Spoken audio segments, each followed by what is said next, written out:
Oi, gente! Sejam todos muito bem-vindos a mais um conteúdo aqui no Acidamente. Meu nome é Ana Paula, eu sou psicóloga e hoje nós vamos falar aqui sobre os tipos de depressão. Isso mesmo, depressão não é só uma caixinha, uma coisinha assim, né? Uma forma de dizer, mas não é somente um diagnóstico único para todas as pessoas.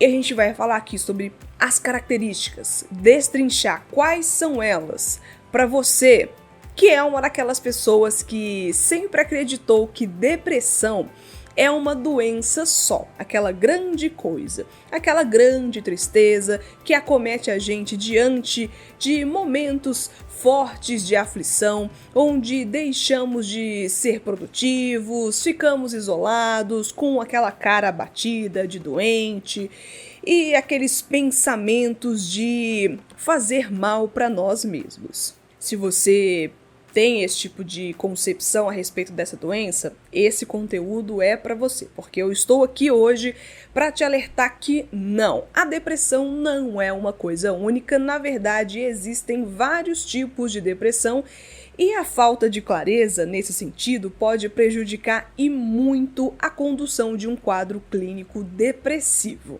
Se você quer entender um pouco mais sobre o que a ciência e os manuais de diagnóstico de saúde mental falam a respeito desse transtorno, fica aqui comigo nesse conteúdo até o final, porque hoje esse será um novo tema que abordaremos aqui no Acidamente.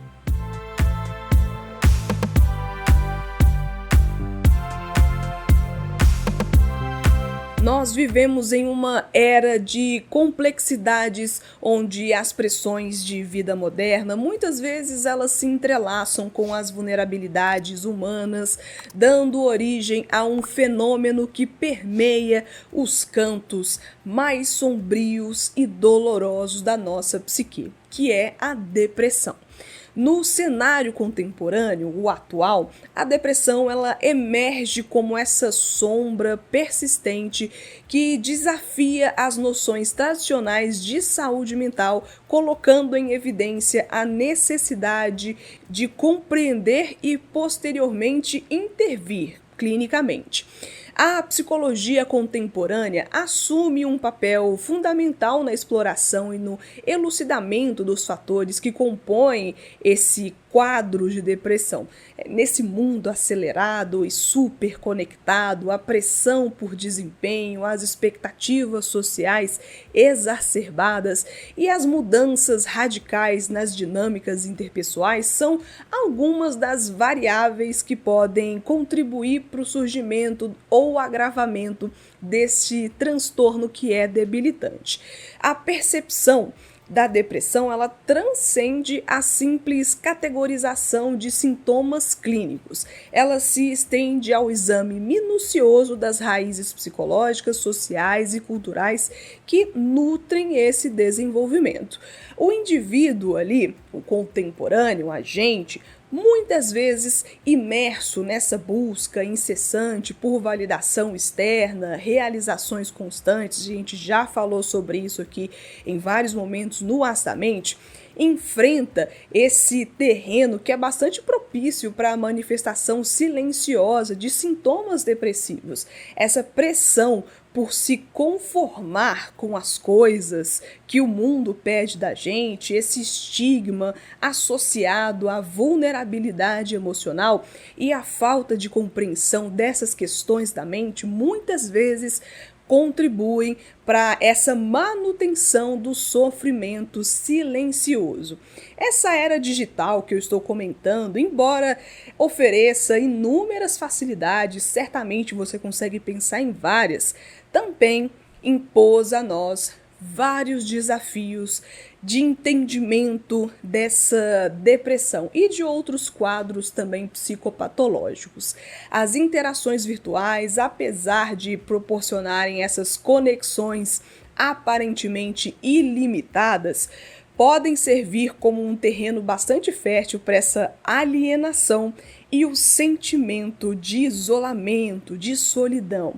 A prevalência das redes sociais, por exemplo, constrói esse palco onde as vidas externas de outras pessoas, conhecidas ou desconhecidas, são frequentemente filtradas e apresentadas de maneira linda, maravilhosa, exacerbando esse abismo que existe entre a realidade que a gente vive e aquela que é fortemente idealizada.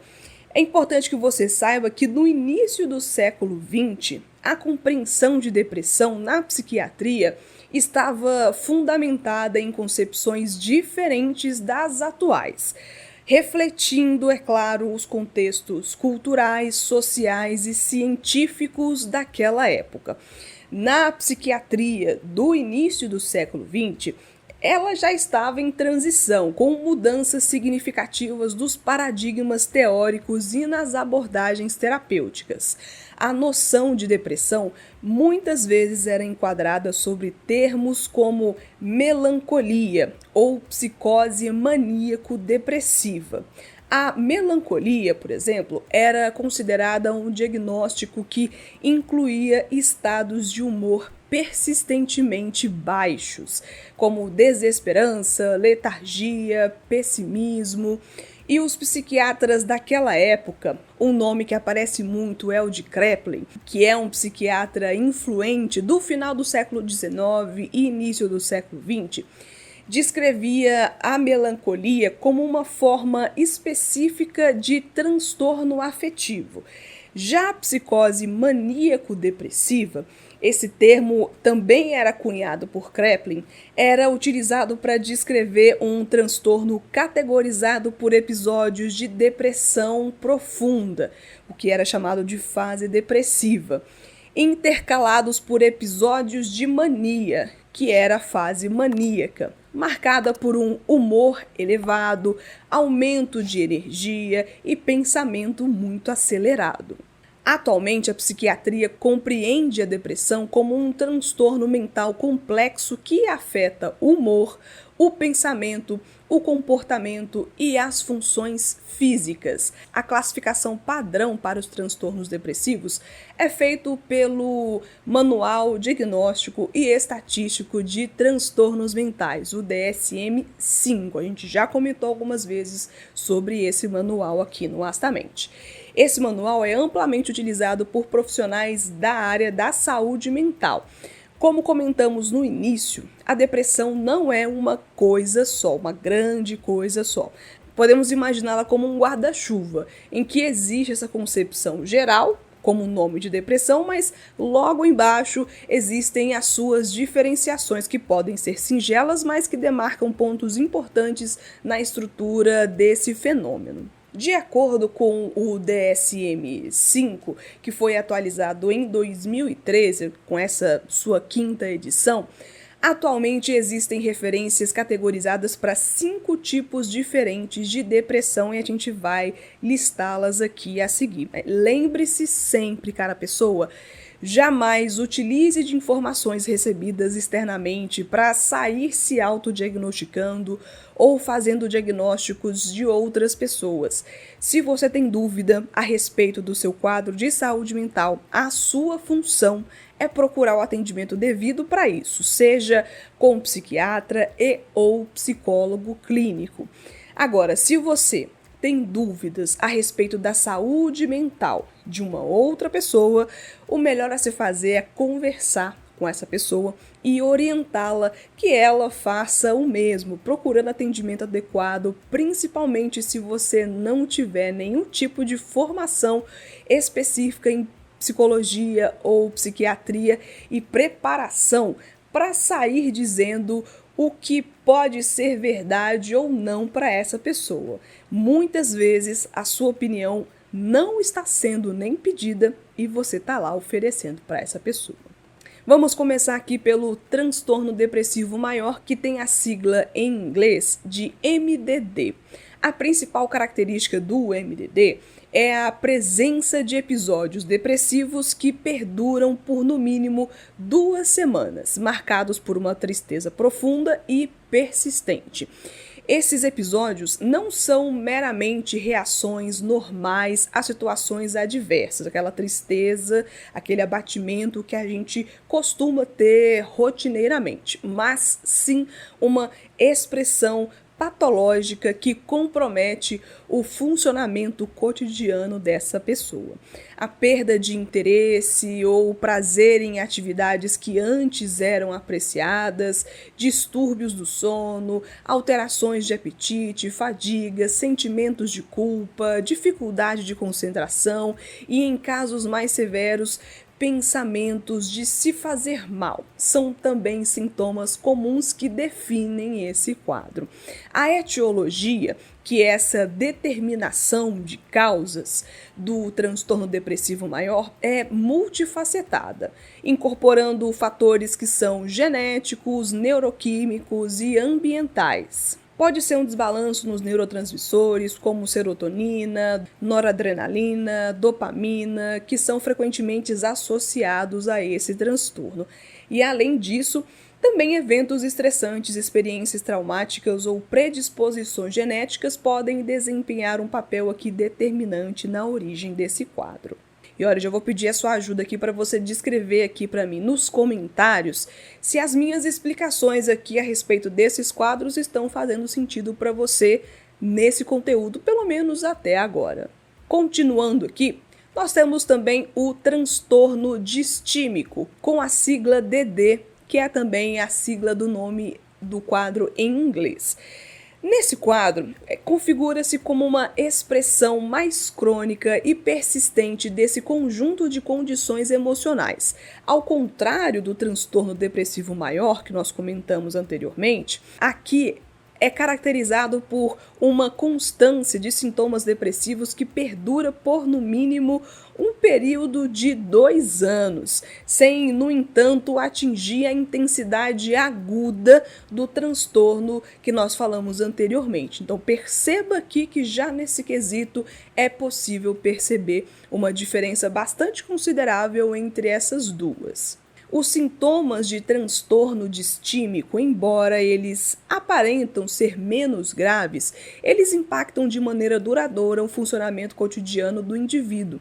Uma melancolia persistente, por exemplo, sentimentos de desesperança, baixa autoestima, dificuldade de concentração e alteração na qualidade do sono e no apetite também, são características que são marcantes desse tipo de transtorno. As armadilhas desse transtorno residem na sua capacidade de se infiltrar sutilmente na vida do indivíduo, muitas vezes mascarando-se ali como uma condição crônica de predisposição emocional, mas na verdade é um quadro psicopatológico. A etiologia do transtorno distímico envolve uma interação complexa entre fatores biológicos, psicológicos e ambientais. Perceba aqui que também existe um fator multifacetado na etiologia desse quadro. Seguindo aqui com esse nosso estudo, a gente vai se deparar com o transtorno bipolar 1 e 2. O transtorno bipolar é uma condição psiquiátrica complexa que abrange 2 principais categorias, a bipolar 1 e a bipolar 2.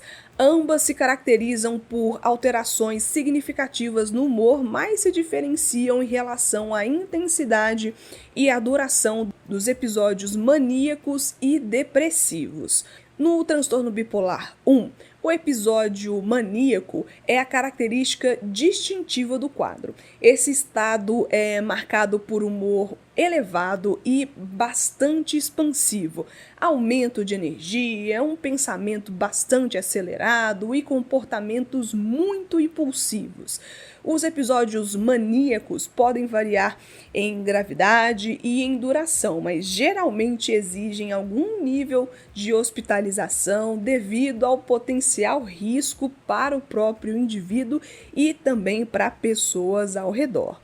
Além disso, pessoal, episódios depressivos também podem ocorrer, contribuindo para a natureza muito oscilante desse transtorno. Já no transtorno bipolar 2, os episódios maníacos são substituídos por episódios hipomaníacos, que são menos intensos. Embora o humor ele esteja elevado, os sintomas não atingem a gravidade necessária para um diagnóstico de mania. Os episódios hipomaníacos são muitas vezes percebidos de maneira positiva pelo paciente, pelo indivíduo, o que pode dificultar o reconhecimento desse transtorno. Além do mais, quem não gosta de se sentir um pouco acima da média no quesito do estado do humor, né? Mas aqui nesse caso é realmente acima da média, chegando a ser até perigoso. Episódios depressivos, por outro lado, são mais prevalentes e persistentes no transtorno bipolar 2. A etiologia desse transtorno envolve uma complexa interação de fatores genéticos, neurobiológicos e também ambientais, assim como os outros que nós comentamos anteriormente. A predisposição genética desempenha um papel substancial, com estudos indicando uma maior incidência em familiares de primeiro grau de indivíduos com esse tipo de transtorno. Alteração de neurotransmissores como serotonina, noradrenalina e dopamina também são implicados na fisiopatologia desse tipo de transtorno. E olha, gente, se vocês gostam dos meus conteúdos, aqui no Astamente eu vou te convidar para você conhecer o meu canal de apoiadores, que você encontra através do Orelo ou então na plataforma do Apoia-se. Ambos os links você encontra aqui na descrição desse conteúdo, e por apenas R$10 por mês, vocês recebem conteúdos exclusivos toda semana em formato de áudios, aqueles podcasts longos de mais de 30 minutos, onde vocês me escutam falar de várias coisas do cotidiano, a psicologia na prática, questões de relacionamento e o que bate também na minha teia, que eu tenho vontade de comentar com vocês. E volta e meia também eu compartilho textos onde às vezes eu estou mais inspirada para escrever. Eu vou lá e escrevo para vocês. Recentemente, eu estou até tomando liberdade de indicar alguns filmes e minisséries que eu vi recentemente e curti. Faço alguns links também com a vida real, o nosso cotidiano. É bastante interessante, eu estou gostando bastante dessa experiência. Links aqui na descrição para você fazer parte dessa panelinha ácida do Astamente. Se você quiser, seja muito bem-vindo. Eu agradeço muito pela confiança. Mas continuando aqui no nosso tema de hoje, vamos dar início aqui na fala do transtorno disruptivo da regulação do humor. A sigla gringa é DMDD. O transtorno disruptivo da regulação do humor, o DMDD, representa essa categoria distinta nos transtornos psiquiátricos, principalmente estando associadas a crianças e adolescentes. Caracteriza-se por padrões persistentes de irritabilidade e explosões de raiva desproporcionais que extrapolam as reações esperadas para a faixa etária daquela criança ou daquele adolescente. O diagnóstico do transtorno é estabelecido quando a irritabilidade é evidenciada em diferentes contextos e, crucialmente, quando há presença consistente de episódios graves de explosões de raiva. Esses episódios são caracterizados por manifestações comportamentais que podem incluir gritos, ataques verbais ou físicos, e expressam uma incapacidade do indivíduo em regular suas próprias emoções. É fundamental distinguir esse quadro de outras condições, como o transtorno de déficit de atenção e hiperatividade, o TDAH, e o transtorno opositivo desafiador. O transtorno disruptivo do humor destaca-se pela cronicidade e intensidade específica das explosões de raiva, enquanto o transtorno opositivo desafiador é mais abrangente em relação a comportamentos desafiadores. A etiologia do DMDD envolve uma combinação complexa de fatores genéticos, neurobiológicos e ambientais. A predisposição genética pode contribuir para uma vulnerabilidade do indivíduo, enquanto anormalidades, entre aspas, dos neurotransmissores, como serotonina e dopamina, estão implicadas na regulação emocional. Os fatores ambientais também vão entrar aqui, que inclui exposições à situação de estresse crônico ou adversidade, também desempenham um papel muito importante na manifestação desse quadro. O transtorno afetivo sazonal, que tem aqui a sigla SAD, que é até curioso, né? É caracterizado por episódios recorrentes de depressão que seguem um padrão sazonal. Em sua maioria, esses sintomas do transtorno afetivo sazonal vão se manifestar durante os meses de outono e inverno, quando há uma redução significativa da exposição da luz solar. Os sintomas do transtorno assemelham-se aos do transtorno depressivo maior, que nós falamos aqui no início, que considera tristeza persistente, falta de energia, alterações da qualidade do sono, até dificuldade de concentração e perda de interesse em atividades que são do cotidiano. No entanto, é importante ter em mente e ter cuidado com relação a isso. A peculiaridade desse quadro sazonal é a clara associação temporal com as estações do ano, com a remissão espontânea ou com a melhora significativa durante os meses mais ensolarados de primavera e de verão. A etiologia do transtorno afetivo sazonal está intimamente ligada a fatores circadianos e a exposição à luz solar. A falta da luz solar, comum em regiões com invernos mais longos, escuros, pode afetar a regulação do ritmo circadiano e a produção de melatonina, influenciando negativamente o humor e o sono. Adicionalmente, também a redução da luz solar pode impactar na produção de serotonina, que é um neurotransmissor associado ao bem-estar emocional, para além também de questões vitamínicas, que são elaboradas, processadas também com a presença da exposição à luz solar. Na área da saúde mental, a psiquiatria ela explora diferentes tipos de depressão, cada um com as suas próprias características, como você pôde perceber aqui nesse conteúdo de hoje. Entender essas diferentes formas não só ajuda os profissionais da nossa área da saúde mental, mas também destaca a importância de tratamentos personalizados e compreensivos, cada um para seu quadro. Nesse contexto variado, é crucial buscar novas formas de ajudar e melhorar constantemente os métodos de diagnóstico. E ao perceber essas diversas maneiras como as pessoas vivenciam a depressão, a psiquiatria também destaca que cada indivíduo é único e isso motiva uma busca constante por respostas e maneiras de lidar com esse problema de forma mais individual. Nesse processo, a esperança está na evolução do conhecimento, na coragem dos profissionais também de saúde mental, nos pesquisadores e na criação de uma rede de apoio que compreenda a complexidade do sofrimento emocional desse paciente.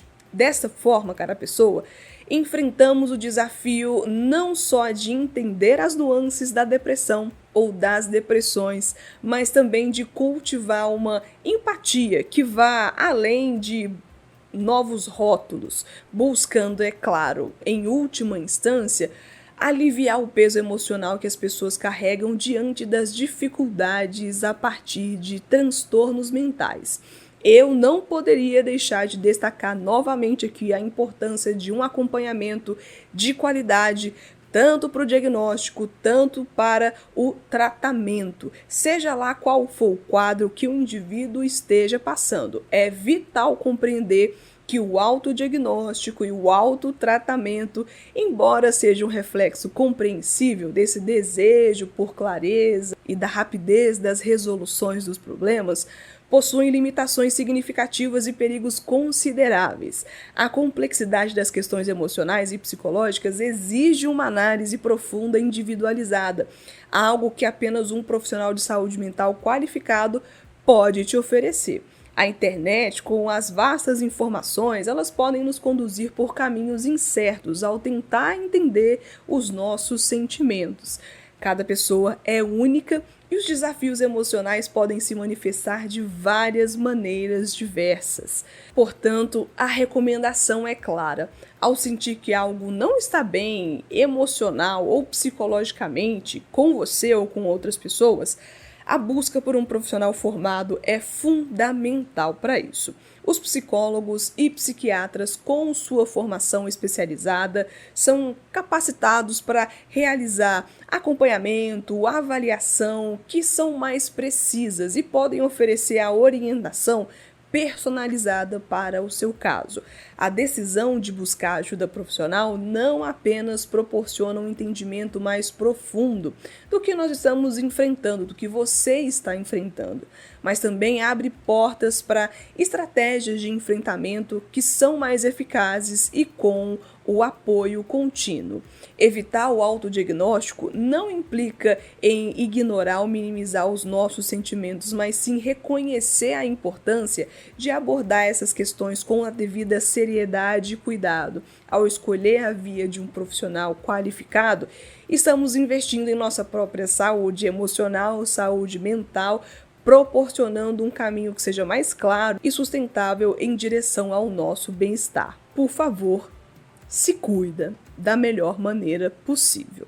Bem, cara pessoa, a gente fica aqui com esse conteúdo hoje aqui no Astamente. Eu espero que tenha feito sentido para você poder discutir um pouco mais sobre esses casos e entender que existem diferenciações que podem ser até singelas, em outros casos até não, né? Mas podem ser singelas, mas que é bastante importante saber qual que é o tipo do diagnóstico específico para você ter mais clareza, para saber como é que vai ser esse acompanhamento, o que pode ter causado também esse quadro, para ajudar também no seu acompanhamento a longo prazo. Saúde mental não é uma questão apenas do adoecimento. Saúde mental também é uma questão de saúde para o resto da sua vida, não só enquanto você estiver ali doentinho ou doentinha.